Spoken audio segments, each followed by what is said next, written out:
Presentamos Trocha Abierta.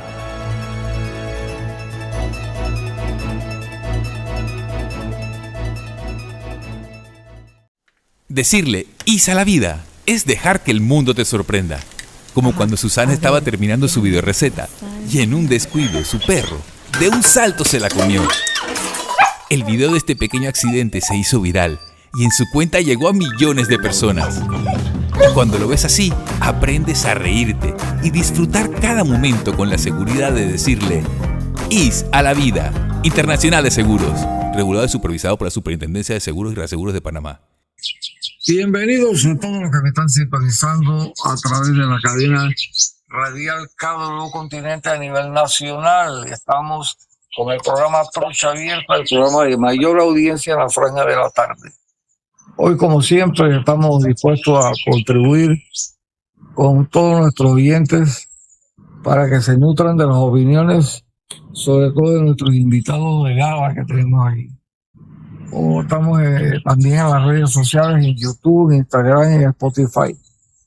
Bueno, hoy estamos como siempre aquí con mi primo querido y abogado Eduardo Castillero Olañez. Saludos a la audiencia de KW Continente a través de Trocha Abierta. Buenos días, buenas tardes. Estamos también con el chino macaco Agustín Sosa Peñalba. Buenas tardes, amigos oyentes de KW Continente, este prestigioso programa KW Continente, Trocha Abierta, perdón. Y damos gracias a Dios que en medio de todo, en medio de las situaciones, estamos con vida, estamos avanzando en el camino de Dios. Bueno, y este servidor Alfonso Castillo Ortiz Conde del Vigo.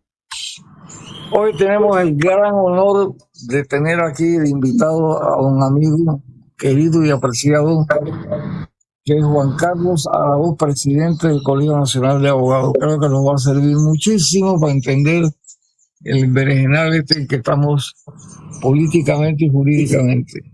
Bienvenido, Juan Carlos. Gracias, don Alfonso. Un gusto compartir con ustedes y sobre todo por la invitación que me han realizado para conversar. Solo una precisión, es decir, yo soy expresidente del colegio y en estos momentos hay otra directiva y está funcionando extraordinariamente bien, pero solo para hacer esa precisión. Bueno, yo para mí usted sigue siendo presidente. Ya contra eso no puedo luchar. Juan Carlos, entrando en materia, yo estoy confundido con aquello de que hablan de que la decisión del Tribunal Electoral es definitiva, es con la otra palabrita que usan ahí, ahí se me fue, me está pegando el Alzheimer ya. Sí, bueno, que las decisiones en materia electoral son privativas. Eso es. Privativa. Explícanos un poquito eso para ver. Que lo que se desarrolló con un tribunal especializado, que es justamente lo que es. El tribunal electoral es un tribunal especializado en una materia concreta, es decir, la justicia especializada produce análisis y produce decisiones en atención a un contenido especializado de una materia puntual y por lo tanto, cuando se analizan materias puntuales, lo que se busca es que haya tribunales privativos de esa materia y no tribunales de carácter genérico. Entonces, en ese sentido, lo que se atribuyó es que si existe un tribunal especializado, el debate de las cuestiones propias de las controversias electorales no se dirima en otro espacio que no sea en el espacio de un tribunal con las competencias determinadas en una materia específica. No es solamente el tribunal electoral el único tribunal especializado en nuestro país. Existen tribunales marítimos, existen tribunales de comercio, existen tribunales de familia y existen tribunales de distinta índole. Y al final lo que se plantea es, usted no puede debatir un asunto de familia en un tribunal de otra naturaleza, por ejemplo, buscando que justamente existan decisiones asentadas en la búsqueda de una justicia cada día más técnica. Entonces se presupone que ese carácter especializado del Tribunal Electoral lo que busca es asentar una justicia especializada, y por eso su carácter privativo determinó también, conjunto con esa competencia, un carácter definitivo, es decir, cómo se debaten las decisiones del Tribunal Electoral, planteándose que el único recurso para debatir las mismas lo sería a través del recurso de inconstitucionalidad, excluyendo que las partes implicadas en cualquier controversia en relación a materia electoral pudiesen acudir a la Corte como a una especie de tercera instancia, es decir, la Corte nunca va a poder dirimir un conflicto de naturaleza electoral reemplazando la decisión que haya emitido el Tribunal Electoral, sino que sus competencias estarían limitadas a análisis exclusivamente en materia constitucional, pero nunca para reemplazar la decisión del Tribunal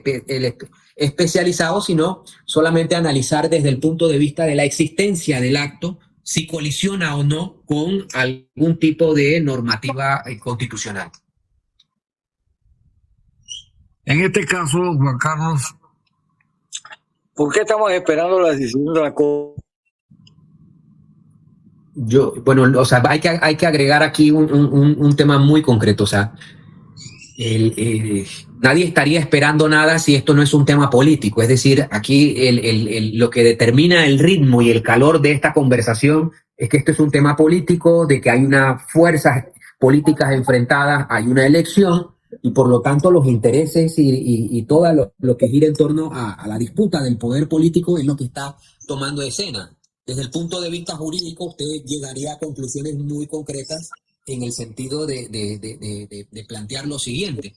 Yo me he ido refiriendo de que este debate no sería, no tendría incidencia realmente si fuese un asunto al margen de lo electoral, porque ahí están durmiendo en la Corte Suprema de Justicia demandas de inconstitucionalidad con meses y años, y no le llega a su etapa de decisión, y la Corte tampoco convoca una sesión permanente para evacuar esos temas que están allí gravitando, y ese hecho es el que a mí me ha permitido ir refiriéndome a que el ambiente que la Corte Suprema de Justicia puede colaborar y a prestar caldo de cultivo para justamente todas estas críticas y todos estos cuestionamientos, se habría cercenado desde el punto de vista en que la Corte diga: es que yo no voy a resolver nada que no esté en mi orden de análisis, y a mí me quedan temas pendientes. Bueno, entonces, de la misma forma que la Corte pretende discutir y debatir este tema, yo lo que me cuestiono y me pregunto es: ¿y por qué no se declaran en sesión permanente para debatir los temas anteriores, para que nadie se sienta que hay una justicia desigual y que hay una justicia simplemente que selecciona temas? Y yo no creo que en el ordenamiento jurídico a la Corte se le haya dado competencia de alterar el turno de nada. Todo lo contrario, se le da una responsabilidad a los magistrados de tener que analizar sus causas y no tener que verse en la necesidad de alterar el turno. Por eso yo también he ido planteando que el momento es oportuno para que cada magistrado de la Corte Suprema de Justicia publique el listado con la fecha de ingreso de las demandas, y me conformaría solo con las demandas de inconstitucionalidad, es decir, cuántas demandas de inconstitucionalidad se encuentran esperando turno en la Corte Suprema de Justicia anterior a esta y anterior a los otros temas, y nos daríamos cuenta de que ese funcionamiento inusual no colabora ni para la democracia, ni para la estabilidad de la justicia, ni mucho menos para desenredar el laberinto en el que nos encontramos. Juan Carlos, hay un hecho cierto, una verdad de acuño. Detrás de esas demoras hay facturación de los bufetes, las grandes firmas de abogados, que bajo el prurito de estar visitando la Corte para ver cómo avanza un expediente, hace una factura todos los meses. Bueno, yo allí no podría aseverar eso, y voy a dar mi ejemplo puntual. O sea, es decir, yo tengo demandas de inconstitucionalidad pendientes de ser evacuadas, y eso simplemente es una realidad con la cual yo sería el más feliz gestor si simplemente la Corte las evacúa en corto tiempo. Es decir, el servicio con el cual un abogado preste su conocimiento obviamente se encarece con el paso del tiempo porque esas gestiones tienen que facturarse en algún momento. Sin embargo, lo natural sería que esto no tome los tiempos en lo que está tomando. Pero yo reprocho es que estando en turno anterior, otro tenga prioridad y otro asunto sea dirimido, más allá de que si el funcionamiento fuese ordenado y sistematizado, aquí nadie tiene que prestar cavilaciones para conjeturas subjetivas en un momento determinado, pero que yo no puedo debatir porque yo no tengo elementos objetivos con el cual decir sí o no. Solo puedo hablar sobre mi propia práctica o sobre mi propio ejercicio, en el cual yo diría, no, un abogado que demanda una inconstitucionalidad espera una respuesta y espera que su turno llegue por lo menos en el orden en el que la planteó y no que lleguen temas y se infiltren y se metan en el camino que dilata el momento en el turno que me llegaría.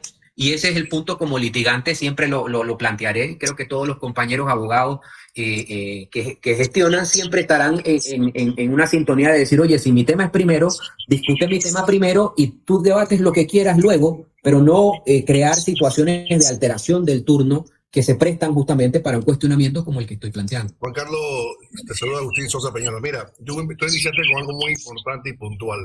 Este es un tema meramente político, pero cuando tú tocas cimientos de poder, cimientos políticos, económicos, es cuando tú ves que la Corte hace prioridades. Yo lo noto más así, cuando eres enemigo, no cuando eres amigo. ¿En qué sentido te lo digo?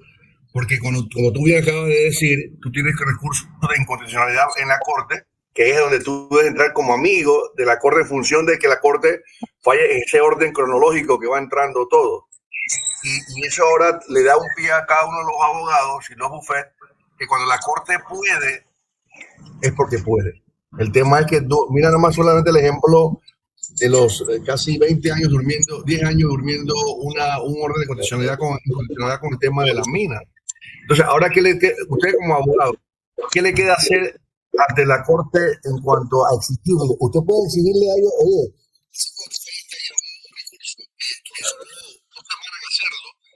yo tengo uno de 2 años y medio, no ni siquiera lo ha repartido. Si cabe bien la pregunta. Sí, pero la respuesta es muy gráfica de decir, o sea, no hay un sistema disciplinario para magistrados de la Corte. La Constitución se quedó insuficiente. No existe algo que permita cuestionar el funcionamiento de los despachos de los magistrados con resultado válido. Y yo he sido, por ejemplo, consistente en indicar de que ¿Una Corte constitucionalista podría redimir eso?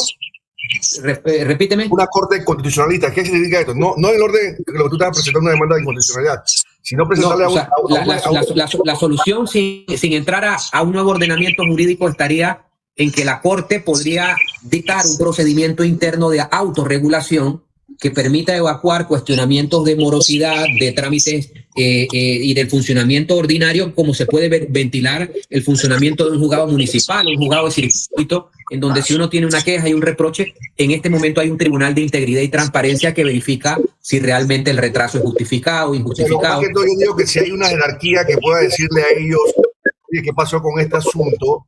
Jurídicamente hablando, si puede existir una figura donde le digan, hey, esto tiene 2 años, tú puedes ser sancionado, esto porque entró ayer y hoy ya tiene ya está en reparto y cosas como esa. No sé si me entiende la pregunta. Sí, cuando el constituyente reguló la materia de los magistrados de la Corte Suprema de Justicia, solo se enfocó en la existencia de delitos, pero no reguló lo que se refería al funcionamiento interno, es decir, cuestiones disciplinarias ni cuestiones éticas. Por lo tanto, el constituyente dejó ese mundo sin regulación y ahora sería primariamente la autorregulación que el Pleno, de forma integral como superior de un individuo, podría, o tendríamos ya que esperar simplemente, que es ilusorio que eso va a ocurrir a corto plazo, que se cree un mecanismo superior de revisión o de juzgamiento, o de completar lo que el constituyente ya tiene, de decir, bueno, la Asamblea es competente para delitos, faltas y régimen disciplinario de magistrados de la Corte Suprema de Justicia. Pero simplemente me evita la conversación porque eso no se va a materializar a corto plazo. Entonces, la solución inmediata es autorregulación de los magistrados, en donde el Pleno de la Corte Suprema de Justicia podría dictar una resolución, regular un procedimiento y evitarse esta conversación tan incómoda en donde se hable de quién altera el turno y quién no.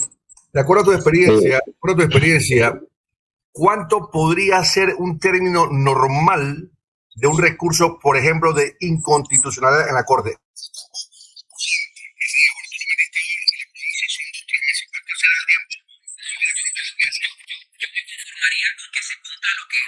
Previo a estos casos últimos ha ocurrido. Es decir, si una demanda de inconstitucionalidad toma alrededor de un año, año y medio en concluir todas sus etapas, yo porque tengo demandas de inconstitucionalidad que se resolvieron en cortos meses. Y esa sería, digamos, el parámetro con el cual, en la medida que yo recorte los tiempos de todas las, por eso la línea de tiempo con el cual cada quien evacúa los casos es importantísima. Es decir, si cada despacho publicara las fechas de sus demandas, usted encontraría que hay una media de un caso sin mayor tipo de incidencia en el mismo, que podría ser un año como el término normal para evacuar en el ritmo actual de la sociedad y del flujo del Pleno, porque hay que reconocer que el Pleno tiene otras funciones y tiene otras tareas, y los despachos de magistrados tienen otras tareas y otras responsabilidades. Por lo tanto, ese año, digamos, sería prudente en una visión de atender temas dentro del rango de un periodo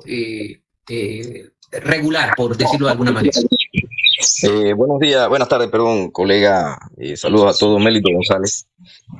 Cuando se dio el caso reciente de la mina, de la inconstitucionalidad en contra del contrato minero, que muchos o todos aplaudieron,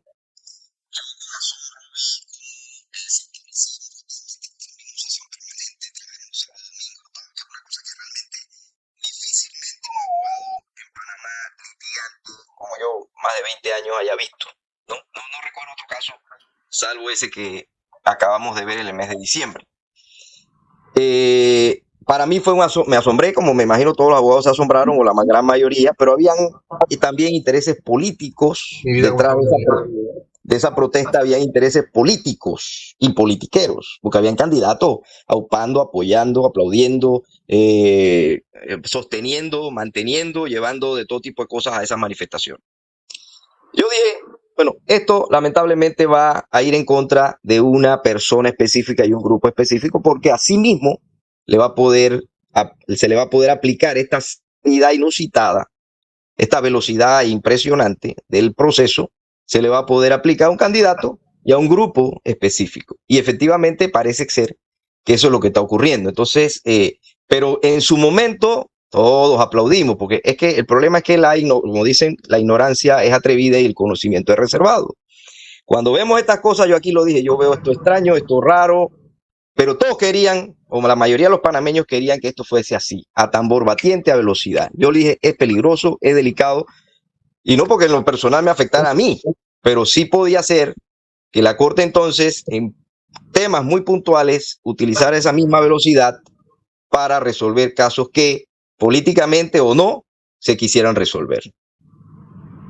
Sí, sí, licenciado Melito. Y bueno, eso me permite referirme a lo siguiente, es que nosotros como sociedad tampoco es que seamos muy víctimas, nada. Es decir, nosotros mismos hemos creado las circunstancias porque también como sociedad hemos alentado que ocurran estas distorsiones, y lo que es incorrecto, en un momento determinado que se plantean los criterios en neutro, usted empieza a advertir que los sectores de la sociedad empiezan a descalificar a quien opina contrario, y nadie tolera que simplemente exista una opinión distinta a lo que está aconteciendo, y eso trae consigo que los temas de justicia se hayan ido colocando como esa especie de carnaval, y el resultado es que cuando se quieren hablar de las cosas objetivas en neutro, ya existe un antecedente en el que todos fuimos partícipes de haber convertido esto en una algarabía, en un toque de tambores, en el pito y paila, cuando en realidad usted va a hablar de justicia, usted tiene que hablar en neutro, porque la ley es la ley, las reglas se realizan en un momento en el que no hay conflicto, y usted lo que tiene que aplicar es las reglas que garanticen justamente un ordenamiento jurídico, y en el caso panameño, ese ordenamiento jurídico está reforzado por la Convención Americana de Derechos Humanos. Usted lo que hoy día escucha a grandes voces es que si si hay un debate entre una norma amplia y una norma restrictiva, el sector que es contrario inmediatamente quiere que se aplique el criterio más restrictivo, y olvidándose que existe un criterio amplio que resguarda otro tipo de valores, otro tipo de principios, y siempre evitando de esta manera referirnos a la causa primaria de los conflictos en materia jurídica, que es defectos de legislación, ausencia de regulación también el que décadas hayan transcurrido sin que haya una tarea de organización, sistematización. Pero entonces, luego que pasan los temas, y voy a dar uno muy concreto, mire. Cuando hace algunos años se planteaba que si los juicios especiales para diputados contenían defectos, que si la imputación, que si la acusación, y se generó todo un debate en torno a lo faltante del texto que regula los juicios especiales, y han pasado al menos 4 años desde ese momento.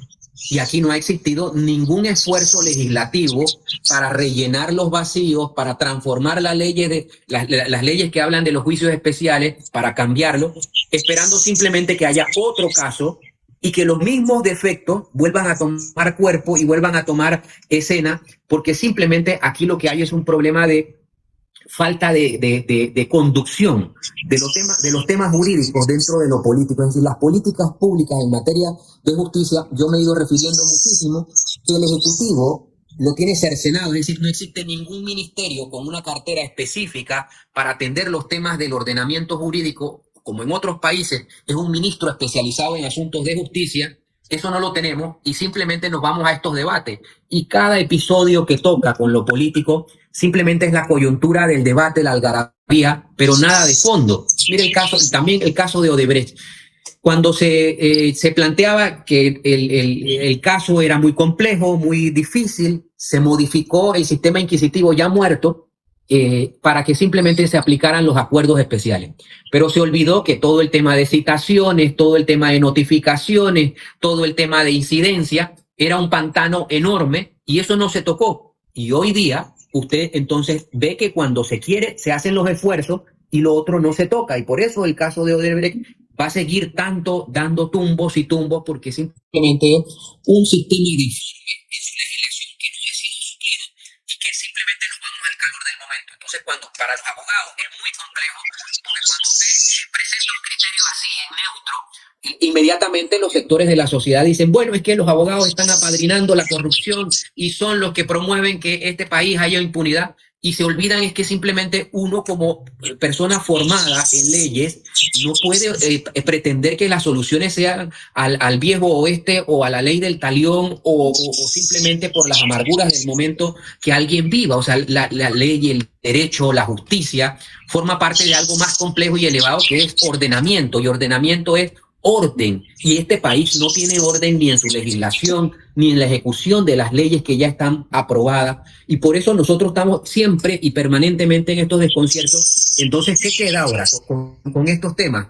Bueno, que va a haber una calle arriba que dice sí, saquen al candidato, y hay una calle abajo que dice no, no lo saquen, y ahí simplemente hay una medición de fuerza, pero todo el mundo se olvida que el problema aquí es de fondo, y es la desatención específica a políticas de justicia que 2 presidentes han vivido en carne propia: el presidente Varela con el enjuiciamiento que tiene Odebrecht, y el presidente Martinelli. Es decir, 2 presidentes de la República, expresidentes de la República, son conscientes que el olvidar los temas de justicia han traído este laberinto que está aquí. Y luego también tenemos que el gobierno del presidente Cortizo tampoco se hizo mayor esfuerzo en cambiar esta realidad. Y usted entonces tendría como conclusión lo siguiente: mire, durante más de 17 años, desde el 2005 a la fecha, 18 años, todos delegaron los temas de justicia al Pacto de Estado por la Justicia, pero que funciona como una mesa técnica y no como un organismo político que puede impulsar transformaciones. Y hemos vivido como sociedad 18 años supliendo en un pacto que debía ser transitorio las responsabilidades de la institucionalidad panameña. ¿Y qué resultado tiene? Que no tenemos nada, y que no hay transformación, y que simplemente aquí la descalificación es que si me gusta la opinión de que el señor Mulino corra, bueno, le doy un aliento, pero si no me gusta, lo descalifico. Lo que pasa en el dime que te digo. Juan Carlos, lo que pasa es que aquí muchas veces se toman como magistrados las opiniones de abogados en las redes sociales y todo el mundo se va hacia allá. Hemos escuchado por el caso de Mulino un abogado que está hablando que es inconstitucional. Entonces todo el mundo dice, él es inconstitucionalista, él sabe de esto. Ahora, la pregunta es, ¿qué se va a hacer? Porque hay una situación inédita que ha pasado en el país. ¿Qué ha hecho el Colegio Nacional de Abogados para que estos errores sean enmendados? Porque esta experiencia obliga al Colegio de Abogados, si lo vamos a ver como colegiado, de que tengan que exigirle a las autoridades que hagan los cambios necesarios porque quedamos a veces como esos limbos jurídicos como, ¿qué hago aquí? ¿Qué puedo hacer? No sé. Si voy para acá me dice que es político, si es por acá me dice que soy enemigo. Lo que pasa es que este es un tema muy concreto, es decir, de nada sirve que usted tenga un cuerpo de técnicos que puedan opinar y opinar y opinar y opinar y dar recomendaciones si usted no tiene el compromiso político de transformar. Aquí simplemente es el tema de que no tenemos voluntad de transformar nuestra sociedad y simplemente la voluntad, yo la pongo muy simple. Presidente que gane las elecciones, su voluntad de transformar y designar a un responsable para temas de justicia. Y designarlo implica una hoja de ruta en donde obviamente el acompañamiento de la sociedad, de las organizaciones, va a estar allí, pero usted no puede trasladar a lo privado, que son las organizaciones, la responsabilidad de lo público y de las autoridades que si no quieren transformar, este país no se transforma. Entonces, por eso, a mí el tema de justicia, cada vez que se habla, me molesta muchísimo porque no es una coyuntura para uno. O sea, esto es un tema que para todos ha ido afectando y que si nosotros no somos sensatos de que, oye, si en este momento es el propio señor Mulino, vamos a tomar los supuestos, que el señor Mulino está experimentando en su carrera para la presidencia de la República un obstáculo en justicia, sabe lo que está aconteciendo, y el propio señor Mulino no toma como eje de su plan de gobierno de ganar las elecciones la transformación de justicia, oiga, ¿para qué son las experiencias entonces de saber que esto está mal? Entonces, eso se trata, que quien ha vivido este tipo de conocimientos adicionales deberían ser las principales voces en su momento de saber reconocer que la justicia panameña no está en su mejor momento, no está en el ideal de lo que satisface para conseguir inversiones y que todo eso requiere voluntad política. Y obviamente, como son tantos compromisos de un presidente de la República, él no va a estar sobre los temas de justicia a diario y requiere una cartera especializada o un funcionario al que se le delegue esa responsabilidad. Y la sociedad sabe que cuando ocurre una situación grave de injusticia o de cuestionamiento al juez, ya al juez no se le cuestiona porque ya el juez decidió. Son temas de políticas públicas, dónde se falló, qué mal se actuó, cuál fue el comportamiento. Y un ciudadano debe tener una autoridad política a la cual también vaya a confrontar, vaya a exigir que ponga la cara. Y esa es la ausencia con la cual todos los temas de justicia y este tema puntual, digamos, que es, la finalización para saber si alguien quiere transformar o no verdaderamente estos temas que tan complejamente han enredado a la población, a la opinión pública y nos mantienen pantanados. Juan Carlos, en el supuesto de que la Corte quiera defenestrar la candidatura de Mulino, ¿prevalece el Tribunal Electoral o prevalece la Corte? Lo que ocurre es que el acto de inconstitucionalidad que declare la Corte, de declararlo, el efecto es que el acto desaparece de la vida jurídica. Es decir, declarada y la inconstitucionalidad, el acto desaparece. Pero eso no impide que el Tribunal Electoral en otro acto pueda validar lo que es su responsabilidad de custodiar y de mantener simplemente la estabilidad. Es decir, yo apelo a que este momento, y ojo, yo no me inclino a que la Corte va a tener esa posibilidad por un montón de razones, pero yo creería que el Tribunal Electoral tiene supremacía en sus regulaciones de las elecciones y de lo que va a acontecer. Sin embargo, es un tema como poco usual, o sea, es decir, no ha ocurrido algo y también dependerá de la capacidad de los propios magistrados para solventar que lo que ocurriría es una grave crisis institucional, es decir, de ocurrir eso, las elecciones perderían credibilidad y tendríamos un resultado sin credibilidad ante una comunidad internacional y un desafío tremendamente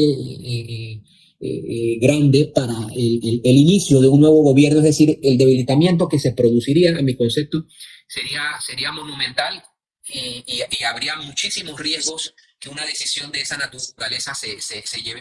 Y por eso yo también he repetido muchas veces que cada decisión de la Corte en materia de constitucionalidad es una decisión de conveniencia, es decir, los magistrados, aparte de hacer sus razonamientos jurídicos, deben llegar a conclusiones de por qué modificar el ordenamiento jurídico y cuál es el impacto. Mira el caso de la mina, es decir, yo advertía que una decisión de esa naturaleza traería un impacto de consecuencias inimaginables para el país, y eso es lo que ha ido ocurriendo. Si usted no advierte como magistrado que su decisión tiene un impacto a mediano, a corto plazo, usted habría advertido y tomado decisiones de forma distinta. Por eso no creo que decidir de forma apresurada da el criterio asentado.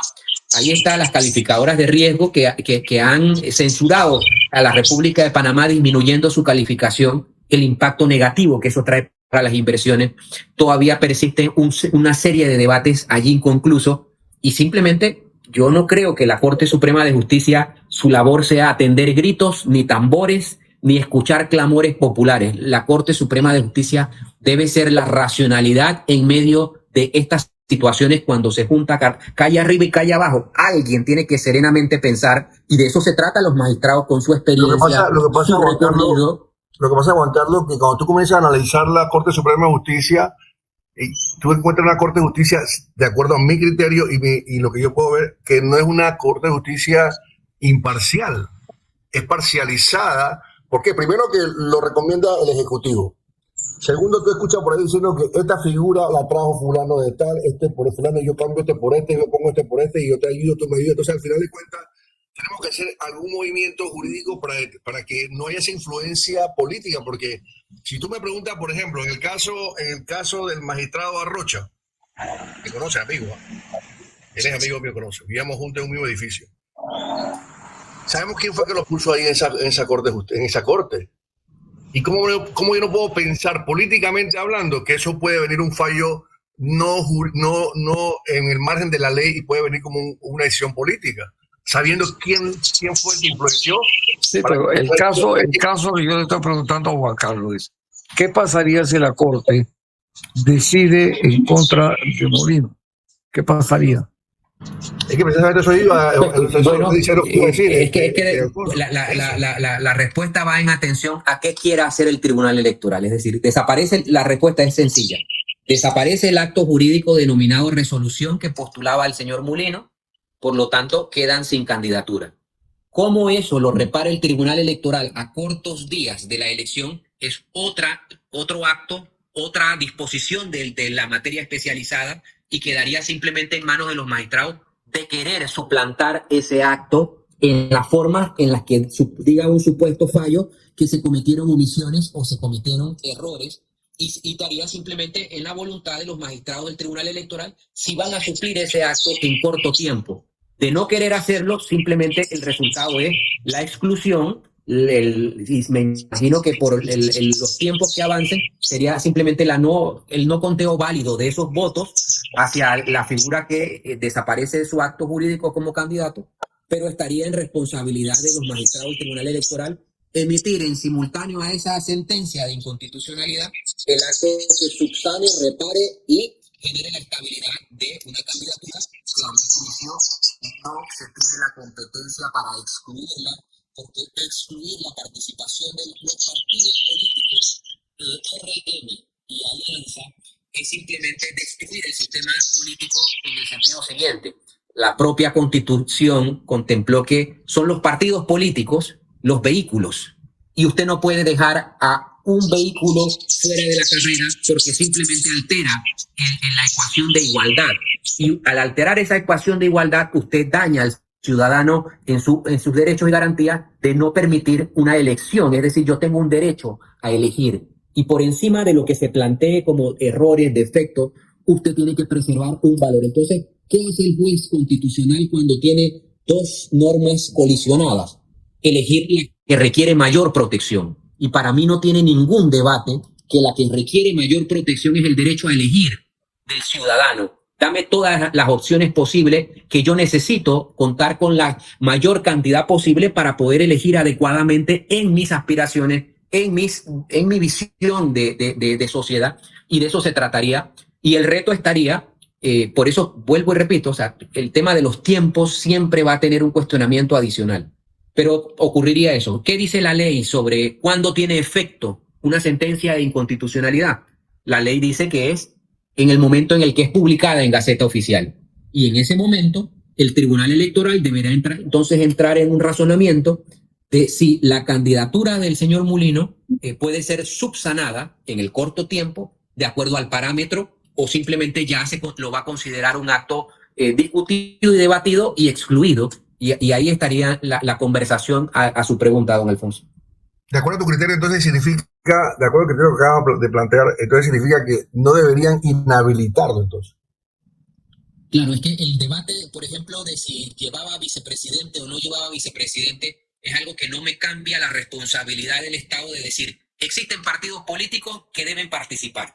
Y por lo tanto, ese partido político no le puedo cercenar a su representante porque ese representante tiene una población y tiene un núcleo con el cual los vehículos llamados partidos políticos es la estructura adicional a los candidatos por libre postulación. Por lo tanto, el principio que debe ser preservado es que todos los partidos políticos debidamente constituidos tienen que tener su candidato, al margen de cualquier otra circunstancia, cualquier otro debate que en otro momento podría tener algún tipo de contenido o transformación. Ok, colega, mire, muy puntual. Aquí el doctor Bernal, Miguel Antonio Bernal, constitucionalista, de hecho, profesor mío de Derecho Constitucional, después de 3 veces insistirle que me dijera desde su óptica de constitucionalista, no era inconstitucional, él me dijo que sí era inconstitucional y que por eso lo había hecho así el Tribunal Electoral, para que fuera en cierta forma declarado inconstitucional. Vamos a poner que, como yo he venido diciendo, por 3 años los tiempos van a dar, y el 3 de mayo se publica en Gaceta Oficial la demanda de inconstitución, el fallo que dice que es inconstitucional. Por ahí ya salió alguien diciendo que habría que aplazar las elecciones. ¿Qué ocurriría en ese momento si ocurre? Hay otros que dicen que no, que bueno, por el Partido de Alianza sí puede correr, pero no. ¿Qué pasaría en ese momento que lo publiquen el 3 de mayo en el tribunal, en la Gaceta Oficial el fallo? Yo voy a referirme a lo siguiente. El fallo de inconstitucionalidad, en el sentido de que lo plantean, nunca va a ser la prohibición de que el señor Mulino sea candidato. Es decir, el señor Mulino no tiene ningún impedimento legal ni constitucional para ser candidato. Como tal, la Corte no va a poder prohibir que él tenga las condiciones de ser candidato.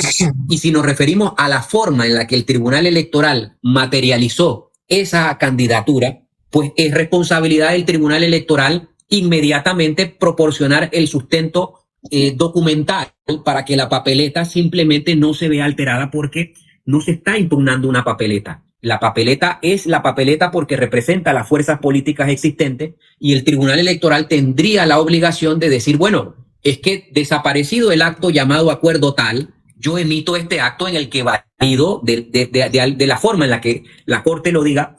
Pero es un debate tan subjetivo, o sea, que orientarme a forzar que sí puede ser excluido me causa aprehensión, porque no puede. O sea, yo jurídicamente no advierto posibilidad alguna en el que yo me empantane en lo accesorio sin mirar que las causas reales de dirimir el conflicto es sopesar qué normas debo privilegiar en un momento determinado.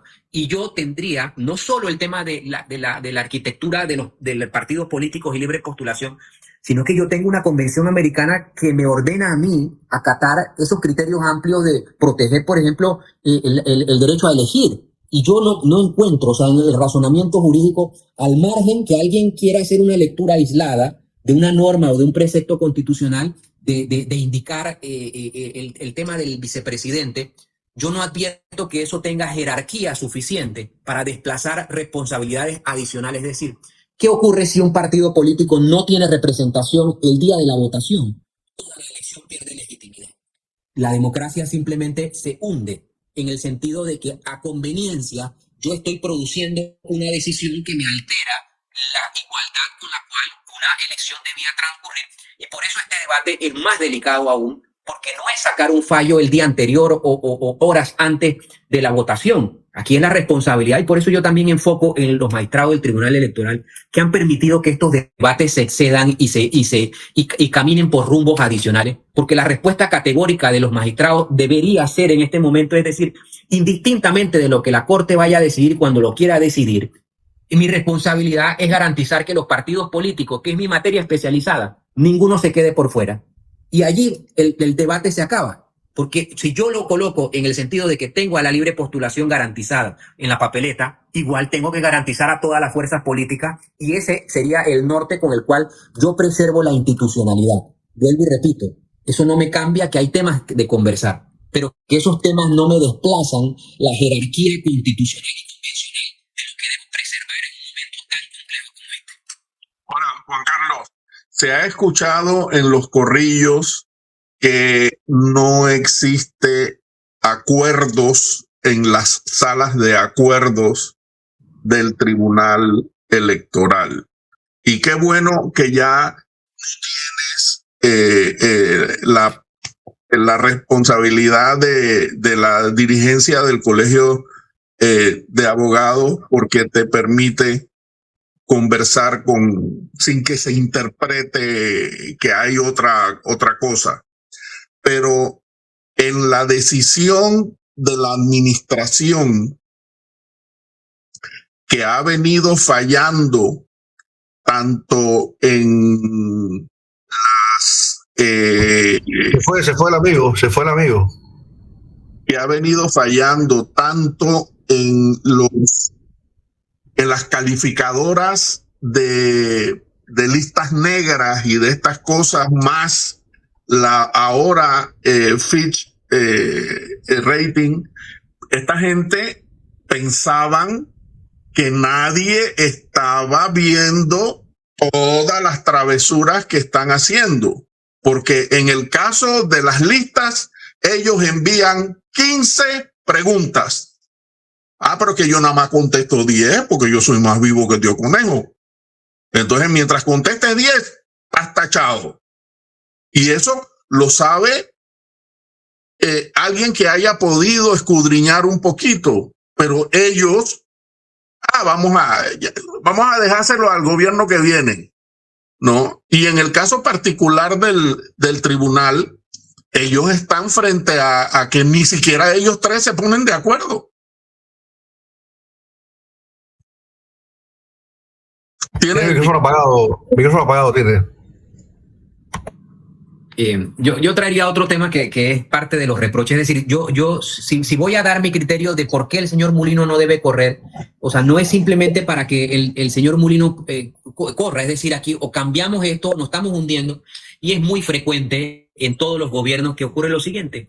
Todos los que serán funcionarios en el próximo gobierno empiezan con la crítica, es decir, todo el mundo cuestiona, todo el mundo censura, todo el mundo sabe dónde están los errores y defectos. Pero cuando se sientan y advierten las realidades, todo el mundo empieza a defender lo que hay. Y eso es lo que pasa con nuestro país. Todo el que se sienta en un cargo empieza a decir, pero es que como llegué yo, ahora se van a hacer las cosas bien y yo lo voy a cambiar. Y nos olvidamos que los defectos son estructurales y que los defectos son de arrastre. Y entonces, ¿qué ocurre? Que cada gobierno se transforma simplemente en un defensor de un sistema que a pocos días de haber asumido el gobierno, esas autoridades lo cuestionaban, lo censuraban. Pero ¿qué ocurre? Transformar este país requiere tiempo y requiere tareas y esfuerzos que deben concentrar a que el país tiene que ser consciente que ese tiempo que se dedique a rehacer la institucionalidad del país, todos tendremos que hacer sacrificio, pero aquí nadie está dispuesto a hacer sacrificio, y es el punto con el cual estas elecciones y todas las elecciones llegan, en que el que quiere ganar por sus motivos, no por los motivos de la colectividad, y ahí entonces vienen las desilusiones y los desencantos. Por eso vuelvo y reafirmo, si el señor Mulino, con su participación y su conocimiento de cómo están los defectos, no entra a ese espacio de reflexión, de ser él el ganador de las elecciones, oiga, flaco favor le estamos haciendo a todo nuestro país, porque va a ocurrir lo siguiente: el desgaste con el cual la población se encuentra ya simplemente va creando apatía, porque en la medida que este patio limoso con el cual vivimos se vaya profundizando, usted va a advertir que uno prefiere inclusive decir, oye, yo ni voy a ir a votar, porque yo para qué voy a ir a exponerme a simplemente un debate que le pertenece a otros, porque ni quieren transformar ni quieren hacer nada.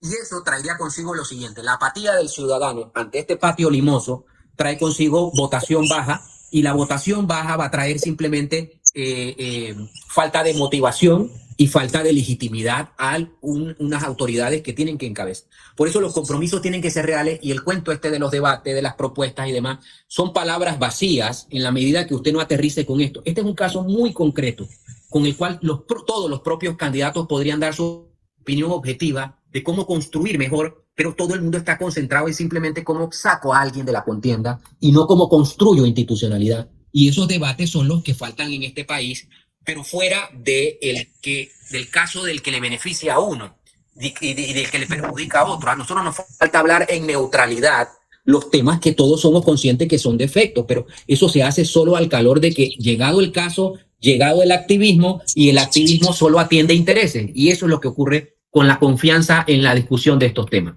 Lo que pasa es que hay un tema aquí hay un tema que la política nuestra criolla se ha convertido en un canibalismo. Y no como tú acabas bien decir, yo voy a entrar al Estado panameño para llegar y hacer el bien común, sino el bien propio o de mi grupo.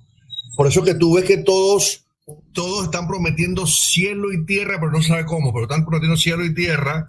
Pero más allá de prometer cielo y tierra, que no han podido venderlo al panameño en su totalidad, es cómo se matan entre ellos cuando la contienda, como tú bien lo acabas de decir, sea una contienda neutral. Dice, acá, yo considero que lo que tú estás diciendo se puede hacer de esta manera mucho mejor por esto y esto y tal. No, tú eres un nini, no, que tú eres no sé qué, que al final de cuentas, ¿qué trae como consecuencia esto, Juan Carlos?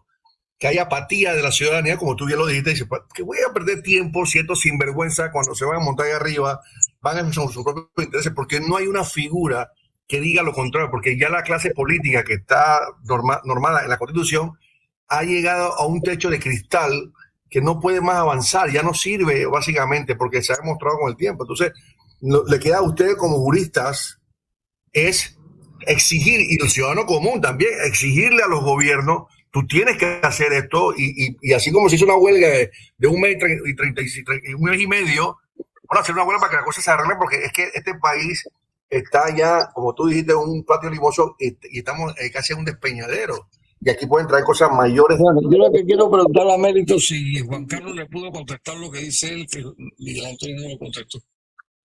No, perdón, gracias. Miguel Antonio lo contestó.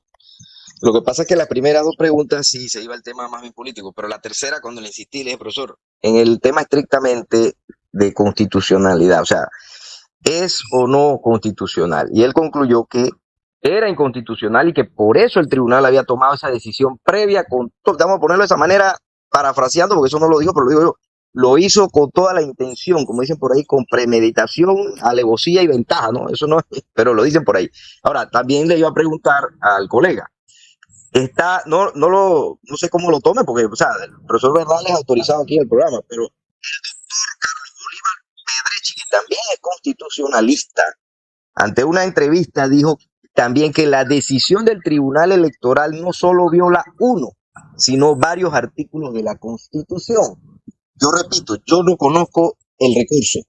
Más o menos lo que por allí, yo he dicho que ando como el ciego dando bastonazos, porque las opiniones salen por aquí, salen por allá, por un tema, por otro, y no sé exactamente, y por lo tanto yo no soy ninguna voz autorizada ni por el recurso ni porque no soy constitucionalista. Pero le pregunto, hay dos opiniones aquí, la del doctor Bernal y la ahora de Carlos Bolívar Pedrechi, que señala que esa decisión que tomó el Tribunal Electoral no solo viola una, sino varios artículos de la Constitución. ¿Cuál es su opinión?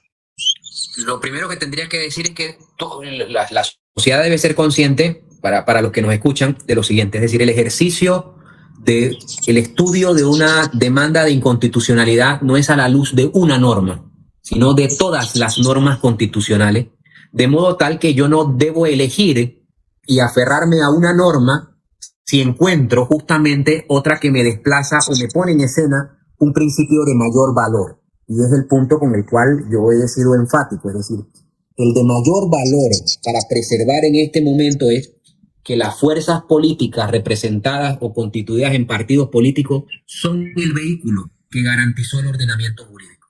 Ninguna se puede quedar sin participación. Y los errores con los cuales se pueda advertir que debía suplirse el hecho que ocurrió con el señor Martinelli o demás, justamente es un debate de inferior jerarquía frente a lo que se debe preservar en un momento determinado desde la constitucionalidad. Es decir, una cosa es el debate en las reglas electorales, que se advertirían a lo mejor una serie de omisiones desde el nacimiento de la propia forma en la que es inhabilitado el señor Martinelli, y otra es que el juez, en su rol de garante constitucional, debe preservar esos valores. Y por eso yo simplemente me quedo en el planteamiento de que ninguna norma del conjunto de la Constitución me excluye a mí de la responsabilidad de respetar la estructura con la cual una elección se desarrolla, que es por conducto de los partidos políticos y que todos estén simultáneamente representados. Ese hecho me permite entonces diferir de los planteamientos de elegir una norma puntual que me hable sobre el debate de lo técnico jurídico especializado en las reglamentaciones electorales, y me traslada solamente al debate constitucional. Es que yo, como juez constitucional, solo transformo el ordenamiento jurídico si preservo justamente la estabilidad del mismo. Quitar a un partido político de la contienda es disminuir el valor de la elección, disminuir la estructura de la democracia. Y quiero comentar algo para que no quede en el ambiente.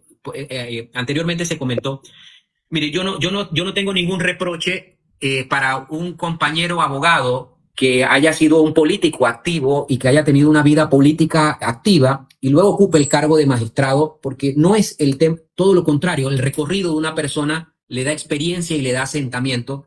Por eso los nombramientos de la Corte en su primera etapa siempre llegan con algún tipo de tranquilidad. Lo que cambia realmente la percepción ciudadana del funcionamiento de la Corte es la institucionalidad, es decir, la capacidad de que se pueda medir lo que se hace desde la Corte. Es decir, en este momento no hay forma de calificar el actuar técnico jurídico de los magistrados, porque no existe procedimiento que me advierta sacudirme una crítica, sacudirme un señalamiento, y eso entonces ocurre que descalifica de una forma silenciosa lo que acontece. Pero yo debo reconocer que la Corte Suprema de Justicia en este momento ha desempeñado y ha desarrollado un esfuerzo importantísimo. Es decir, al margen de que estamos eclipsados en 1% del funcionamiento, el trabajo que se realiza por parte de los magistrados es monumental. Es decir, y si usted compara la cantidad de audiencias evacuadas, los asuntos, usted vería que la crítica se enfoca solo en unos temas puntuales que tienen la capacidad de contaminar todo. Pero yo no puedo decir que el recorrido personal de un magistrado es desventajoso para la justicia, porque todo lo contrario, yo creo que el magistrado Arrocha es un buen magistrado de la Corte Suprema de Justicia, pero que el sistema, porque toda mi crítica va orientada al sistema con el cual funciona el Pleno, funciona la justicia, y no a la persona. Y esa situación entonces me lleva al planteamiento de que en la medida que no haya una construcción institucional como el mecanismo de autorregulación o la transformación de legislación, obviamente quien se sienta en el cargo de magistrado siempre va a tener esas críticas pululando y gravitando en sí, sin capacidad de sacudírselas. Porque también hay que entender el rol. Yo no devaloro. Sí, no, yo solo quería puntualizar la mía. O sea, sí, no sí, quiero... es que él es amigo mío y fue vecino. Él me conoce. Él sabe, yo soy amigo de él, me conoce. Lo que yo digo es, no, yo no voy a demeritar lo que él tiene como carrera política, como abogado. No, eso jamás lo voy a hacer. Yo me refiero a la forma de cómo se escogen a los magistrados en este país. A eso yo más que me refiero. No es demeritar a nadie. Porque si yo me pongo a hacer un análisis, yo puedo ponerme a pensar en este momento, decir, mira, cómo la Corte archiva a 45 diputados y la Asamblea archiva automáticamente en paralelo denuncia contra los magistrados. Entonces, esas cosas traen cierto mal sabor. Y ahí es donde surgiría que el denunciante debería tener la posibilidad de decir, oye, ese archivo de la denuncia fue emitido con defectos y yo quiero que se sancione a quien cometió defecto. Pero no existe. Y ahí entonces la ausencia del mecanismo institucional que permita, digamos, verificar qué ocurrió. Y ese es lo que empantana en la justicia. Oye, Sosa, ¿qué tiempo nos falta? Ya se acabó el programa, despide. Bueno, lamentablemente se nos ha ido el programa. Tenemos que agradecerle infinitamente al amigo Carlos Araúz, expresidente del Colegio Nacional de Abogados, a Agustín Sosa Peñalba, a Mérito González Rodríguez, a mi primo Eduardo Castillo Blanque, que nos tenemos que despedir de ustedes, no sin antes decirle que estamos en YouTube, Instagram y Spotify. Les saluda Alfonso Castillo Ortiz, Conde del Vigo. Hasta mañana. Si Dios lo permite, hasta mañana. Decirle is a la vida es dejar que el mundo te sorprenda. Como cuando Carlos iba a la montaña con su grupo de amigos y se le flateó la llanta. Y mientras esperaban la ayuda, encontraron una cascada escondida que hoy es uno de sus destinos favoritos. En los imprevistos también puedes encontrar cosas maravillosas que te cambian y motivan a seguir diciéndole is a la vida. Internacional de Seguros. Regulado y supervisado por la Superintendencia de Seguros y Reaseguros de Panamá.